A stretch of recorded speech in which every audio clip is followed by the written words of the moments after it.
En mi caso, te agradezco la presentación, pero agrego que soy educador.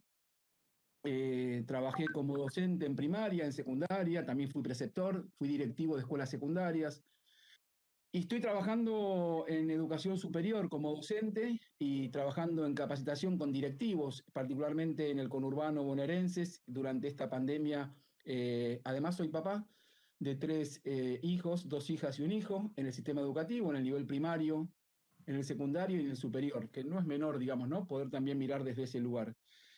La verdad que, por supuesto que la situación de pandemia supone una afectación enorme, pero sin embargo, me parece importante decir que el momento que estamos viviendo es excepcional.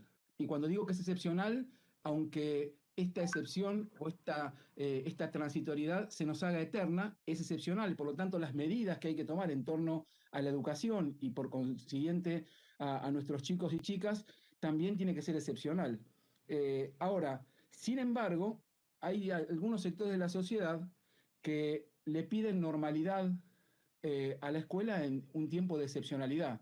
Y allí estamos en un problema. No se puede exigir normalmente en tiempos de excepción, porque eso a veces roza con cierto negacionismo, por lo menos de la realidad.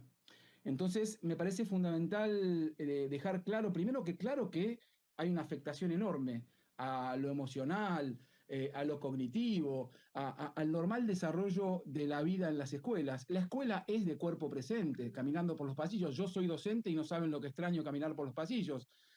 Pero me parece que hay que poder entender el momento en que vivimos, o dicho de otra manera, hay que poder prorrogar el deseo o el imperio del deseo individual ante eh, el beneficio colectivo. Entonces, en ese sentido, permítanme hacer una crítica a lo que yo llamo las falsas antinomias, porque las opciones binarias nos hacen trampa. No se trata de salud o economía. Eso es una falsa opción binaria propia del zócalo televisivo. Me parece que en una comisión seria como la de los diputados y diputadas, vale decir que no es salud o economía, es salud y es economía. En todo caso, en tiempos de excepción hay que escuchar a quienes son expertos. En mi caso soy muy respetuoso de la experticia, por lo tanto no sé de cuestiones epidemiológicas, pero sí hay un órgano en un país federal como el nuestro que se llama Consejo Federal de Educación. Porque no es Trota el que manda en educación, como mi hija me pregunta quién manda. Y yo le digo, no manda Trota, como no mandó antes Bullrich o Sileoni. Quien gobierna son las resoluciones del Consejo Federal de Educación, que son muy claras al respecto y ustedes las conocen muy bien. Por lo tanto, me parece que tenemos que tener claro que no es salud o economía, tampoco es presencialidad o no presencialidad. Esa reducción binaria anula un debate que es complejo. Permítanme que les diga a ustedes como representantes de nuestra sociedad, que a veces en los medios suena fuerte algún grupo por sobre otros. Me refiero a la representación de las familias, porque hay un montón de grupos de familias, que familias por el retorno seguro, pero los que suenan más mediáticamente son los padres.org, en donde hay otra opción binaria falsa, que es escuelas abiertas o cerradas. Entonces, ¿yo cómo es? ¿Quedo del lado de las escuelas cerradas? Por lo tanto, de la antiescuela. Es falsa esa opción. Las escuelas nunca cierran, hasta ahora permanecen abiertas, en todo caso asumen otra modalidad, por supuesto con sus riesgos, pero no hay escuelas abiertas y escuelas cerradas. Es una falsa opción binaria que refuerza una realidad que no es la que estamos teniendo. Es más, estimadas y estimados representantes, esa opción binaria que pone de un lado a quienes cierran las escuelas no es cierta.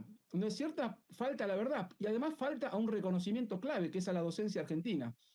Que Argentinos por la Educación, integrado por muchos, algunos de los que están ahí presentes acá, que justamente no son afines a este gobierno, y las estadísticas e investigaciones del actual Ministerio de Educación coinciden que el 80% de quienes sostuvieron, o en todo caso, quienes sostuvieron la continuidad pedagógica como se pudo durante la pandemia y lo que va, son mujeres docentes, por lo tanto, yo no me voy a meter con la cuestión semántica de cómo se escribe, si con la X, si se dice padres, madres, sadres, como se diga. Yo lo que digo es que si solamente hablamos de padres, y hay en todo caso en esa autonominación una exclusión del sector mayoritario en la población socialmente activa de la docencia, que son las mujeres, que además de sostener en sus casas, sostienen como docentes y además con su salario la conectividad no solamente para sus hijos, sino también para sus alumnos. Y para ir cerrando en el poco tiempo que me dijeron que tengo, ¿es así?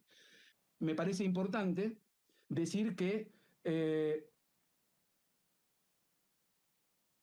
nuestra responsabilidad es cuidar a los chicos como docentes, es justamente poder ser una terceridad que rompa esa endogamia en la que tiene que ver el encierro de muchos pibes y muchas chicas en este momento de pandemia, y especialmente en los momentos en que hay que, digamos, no asistir a las escuelas. Y la verdad es que nosotros los adultos tenemos que transformarnos en un adulto disponible, y los adultos escolares tenemos que ser un adulto disponible, una bocanada de aire fresco para aprender el predicado y el sujeto. Es cierto, seguramente en tiempos de virtualidad no se aprende del mejor modo el predicado y hay que pagar ciertos costos en el aprendizaje, en la emoción, pero costos más altos es el fallecimiento del abuelo de un pibe.